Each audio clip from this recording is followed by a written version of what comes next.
morning, honey. Good morning, Lieutenant. This is the man that shot me. He fancies me like mad. Perhaps it is the apron. What if I told you that one of Britain's favorite wartime sitcoms could never have made it today in the culture of cancellation? In the 1980s, Allo Allo was the gem of British sitcoms, a side-splitting send-up of life in wartime France, crammed with oddballs and saucy gags. But interwoven within its run was an episode so notorious, so scandalous, that it's still talked about today as the reason the show never did make it back. What actually occurred behind that infamous moment? Hold on to your berets, because we're going deep into the unexpectedly salacious world of Allo Allo, the series that risked making Hitler's war funny, took every bound beyond which it possibly could, and somehow managed to get all of that away with, until it didn't.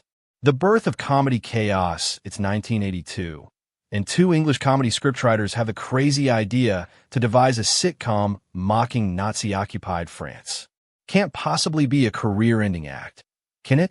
Well, Jeremy Lloyd and David Croft, creators of Are You Being Served, were on the verge of demonstrating that the most dangerous concepts work best as the best television.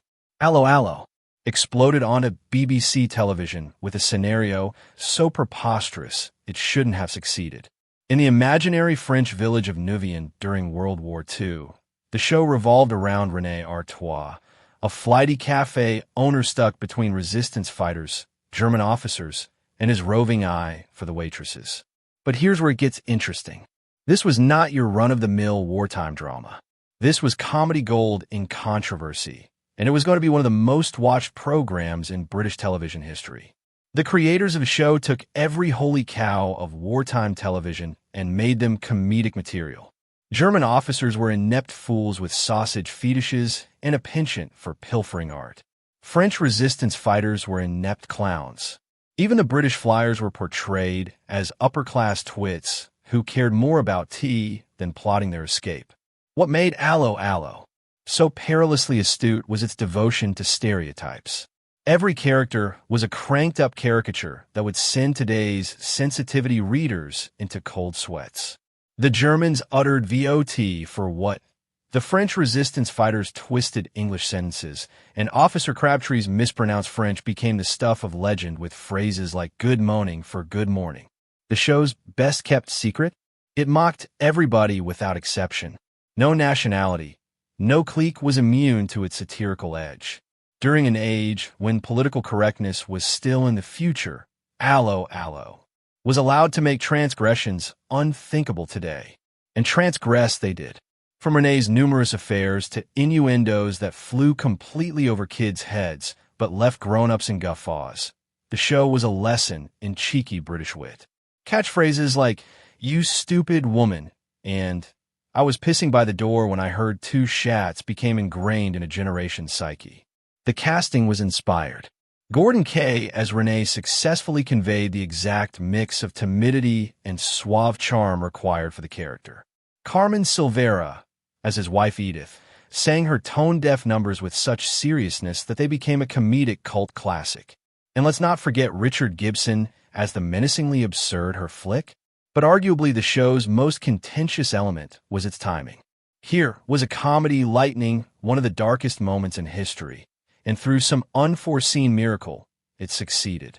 The show was able to satirize war without downplaying its actual atrocities, striking a fine balance that few comedies have ever managed to achieve.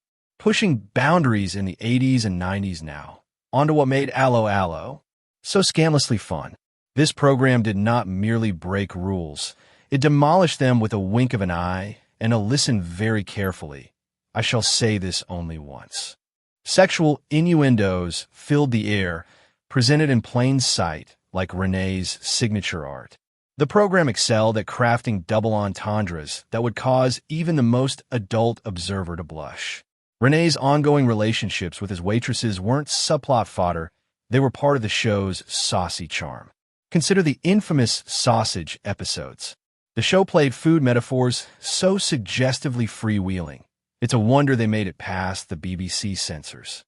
Lines regarding René having his sausage stuck In small spaces left parents grabbing the remote with kids oblivious to the adult innuendo going over their heads. The way the Nazi regime was handled was its most brassy feature.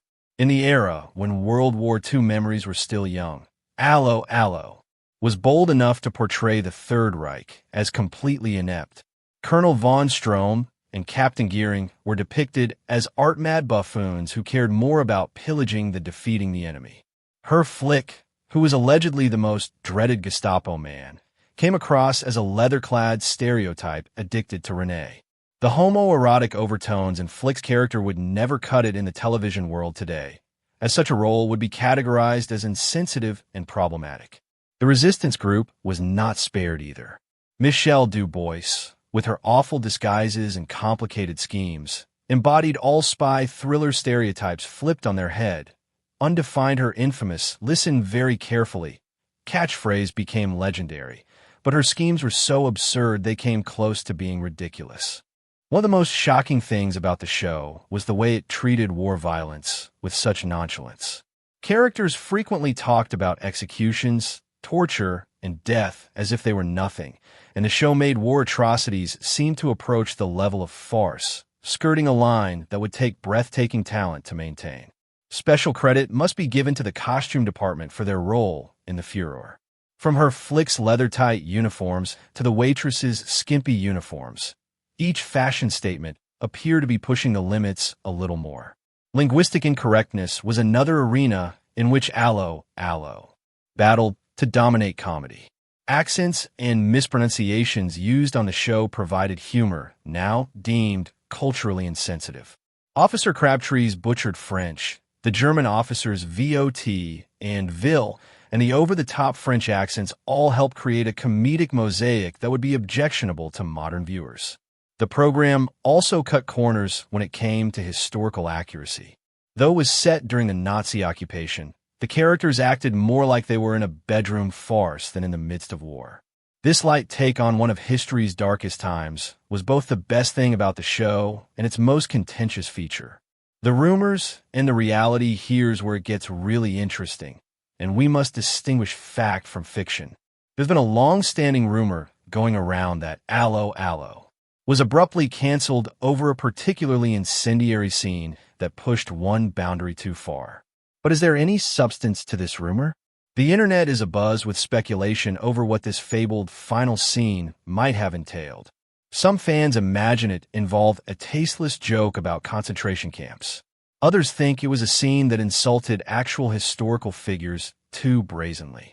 There are even rumors about a missing episode that were found to be too offensive to air. But the truth is this: Allo Allo wasn't suddenly axed because of controversy either. The show really did its thing and ended naturally in 1992 after a phenomenal 9 series and 84 episodes. The last episode, A Winkle in Time, was broadcast on 14th of December, 1992, and gave a series a satisfactory ending. Where then did all these rumors of cancellation originate? Part of the perplexity may be due to the fact that Richard Gibson, the original Herr Flick, did not appear in the last series. He was recast with David Janssen, and some fans theorized about what they thought was probably a behind-the-scenes scandal.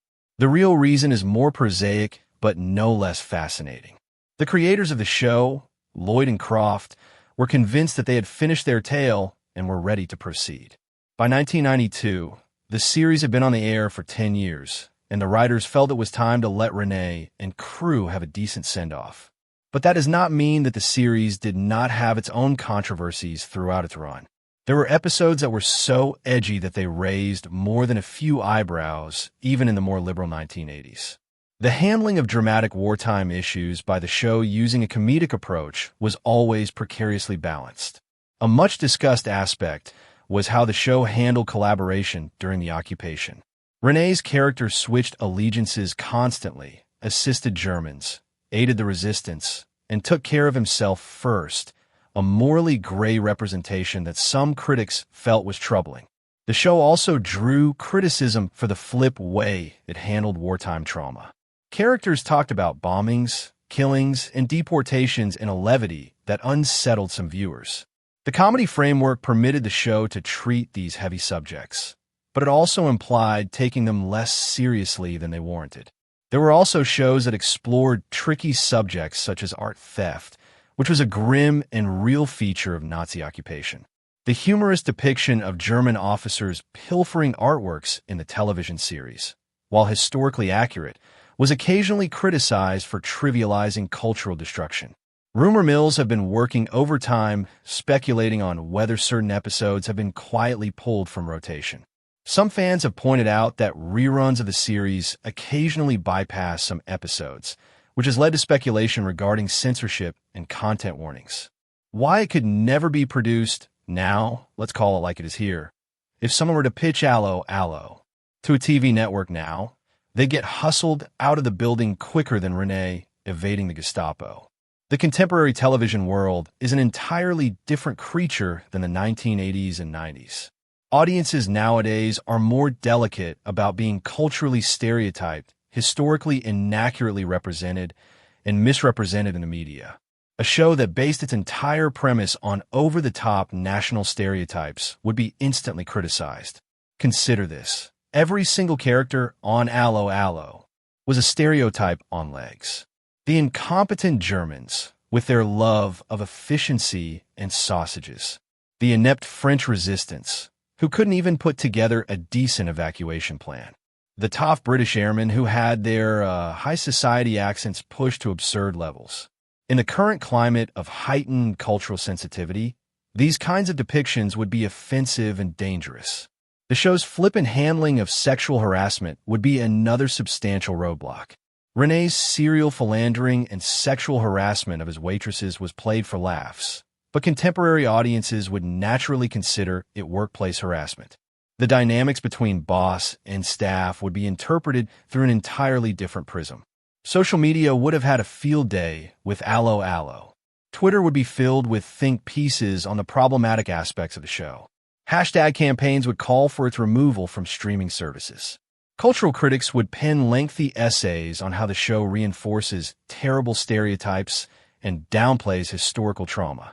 The LGBTQ+ community would not approve of characters, such as her Flick, whose homosexuality was encoded using leather attire and fixations, a depiction that is based on old and damaging stereotypes.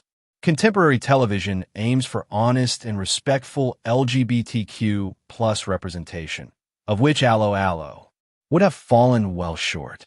Historical fidelity has become more and more crucial to contemporary audiences, particularly when handling sensitive periods such as World War II. The show's flippant approach towards historical facts and its habit of trivializing grave war atrocities would be severely criticized by educators and historians. The hashtag #MeToo movement has drastically altered the way we understand power structures and workplace relations. Renee's treatment of his female staff would be predatory, not comedic. The show's encoding of infidelity and sexual harassment will be highly problematic